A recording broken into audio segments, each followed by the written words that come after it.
I love Lego. But Lego isn't supposed to be fun. When you really break it down, Lego is work. You follow instructions, you sort pieces, you make mistakes, and you have to fix them. But instead of them paying you, you're the one paying them. It's time consuming, sometimes frustrating, and definitely not cheap either. Plus, they seem to have trapped my soul in this Lego minifigure for the duration of this video.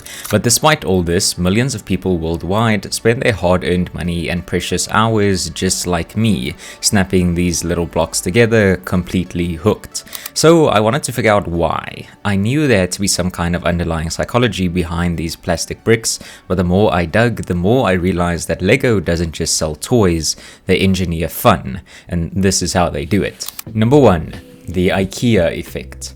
There's an idea in behavioral economics called the IKEA Effect, which basically says we place a higher value on things we put effort into building ourselves. Research from the Journal of Consumer Psychology found that people were willing to pay significantly more for furniture they assembled themselves, even when the final product wasn't as polished as a factory-made one. The mere act of building made them care more. And Lego, it's basically like a designer drug for this very effect. Even if you're just following a manual brick by brick, there's a real sense of pride that comes from seeing that sports car or potted plant come together. It's yours because you made it happen, but because it took time, patience, and attention, your brain decides this must be valuable. It's why people hang onto old Lego sets or display them on shelves like trophies. The work makes it feel meaningful.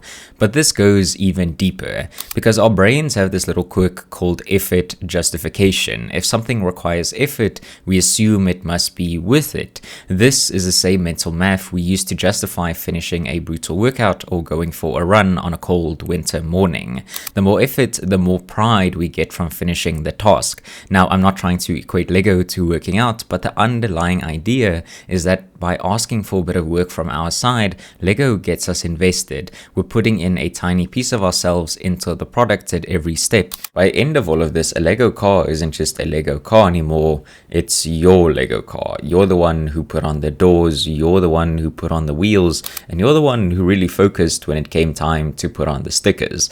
Both the product and the progress is yours, which brings us to the next piece. Number 2, the progress principle. Okay, have you ever noticed how Lego sets don't just dump 1,200 pieces into a single plastic bag and say, good luck? Instead, they're carefully divided into little numbered bags, bag 1, bag 2, bag 3, and each one gives you just enough pieces to build a small portion of the final set. And that's not just organization, that's psychology at play. In his book, Deliver What You Promised, the former COO of Lego talked about how this decision to have built-in milestones in the building process was an intentional one. These milestones and natural breaks add to your sense of achievement when building a Lego set. It helps to keep you engaged as you see everything coming together. It's not just about getting to the final product that's advertised on the box, it's about getting as much enjoyment as possible from the process of putting it all together and figuring out how everything fits into each other. Researchers call this the progress principle. They studied thousands of daily work diaries from professionals at work and found something surprising. The single biggest factor that boosts mood and motivation at work isn't a bonus or promotion, it's simply making progress in meaningful work. Even small steps forward can dramatically increase happiness and productivity. Lego takes this to heart. By breaking down a large, potentially overwhelming build into bite-sized steps, they give you this constant sense of forward momentum. You add a tiny tire, amazing. A steering wheel, you're crushing it.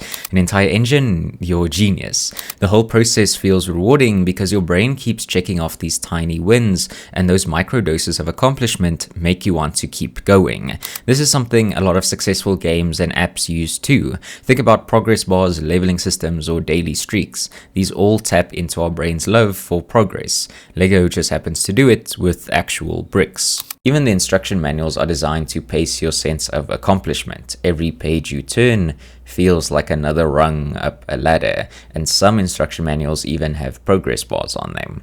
Or if we go in the other direction and zoom out a bit, you'll also start noticing that very few Lego sets are created in isolation. They're usually part of some larger collection that you can grow brick by brick, set by set. Lego Botanical Collection, Lego Architecture, Lego Harry Potter, Lego Icons, Lego Ideas, Lego Ninjago, Lego Speed Champions, and even Lego Fortnite just scratches the surface of what Lego has to offer.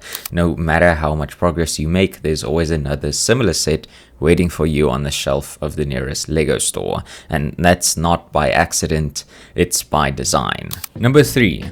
The flow state. Have you ever sat down with a Lego set, looked up at the clock, and suddenly 2 hours had vanished? That's flow. Flow is that magical mental state where you're so focused, so immersed that time slips away. You're not bored, but you're not overwhelmed either. You're just in it. Psychologists coined it as the optimal zone of human experience. It happens when challenge meets skill in just the right balance. Building Lego doesn't quite trigger a flow state, but it comes surprisingly close by incorporating a lot of factors that you'd usually need for a flow state to occur. Clear goals, so you know what you're trying to build.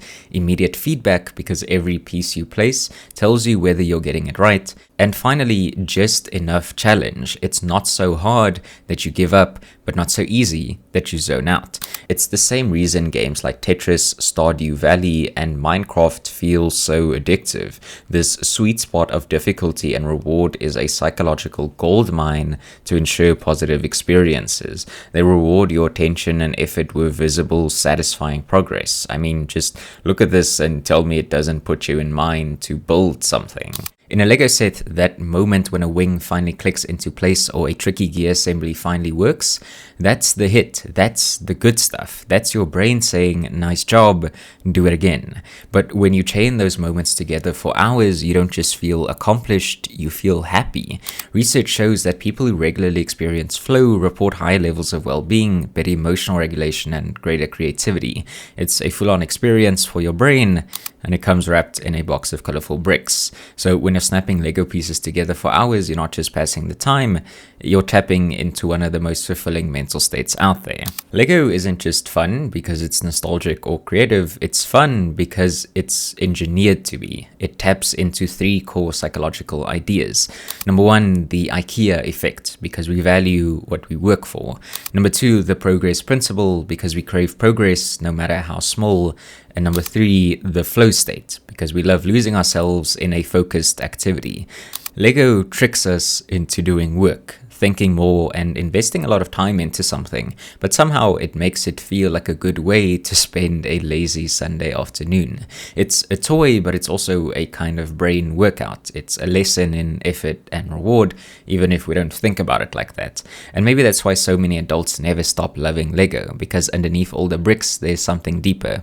A carefully engineered experience that is actively trying to make life a little bit more fun. So the next time you dump a box of pieces onto the floor and dive in, just remember, you're not just playing, and that's no accident. That's just Lego. Thanks for watching.